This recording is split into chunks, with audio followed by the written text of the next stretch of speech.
সুকুমার রায়ের লেখা কবিতা ঠিকানা। আরে আরে জগমোহন, এসো এসো এসো। বলতে পারো কোথায় থাকে আদ্যানাথের মেশো? ও আদ্যানাথের নাম শোনোনি? খগেনকে তো চেনো? শ্যাম বাগছে খগেনেরই মামা শ্বশুর চেনো? শ্যামের জামাই কেষ্টমোহন, তার যে বাড়িওয়ালা, কি জানো না ভুলে গেছি, তারই মামার শালা। তারই পিসের কুর্তোটা ভাই আদ্যানাথের মেশো। লক্ষ্মী দাদা, ঠিকানা তার একটু জেনে এসো। ঠিকানা চাও? বলছি শোনো। আমরা তলার মোড়ে 3 মুখোদিন রাস্তা গেছে, তারই একটা ধরে। চলবে সিধে নাক বরাবর, ডান দিকে চোখ রেখে। চলতে চলতে দেখবে শেষে রাস্তা গেছে বেঁকে।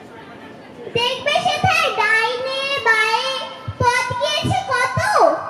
তার ভিতর ঘুরবে খানিক কলম ধাঁধার মতো। তারপরেতে হঠাৎ বেঁকে ডাইনে মোচড় মেরে ফিরবে আবার বাঁয়ের দিকে 3টে গলি ছেড়ে। তবে আবার পড়বে এসে আমরা তলার মোড়ে। তারপরে যাও যেথায় খুশি, জ্বালিও না কোমরে। নমস্কার। বাহ।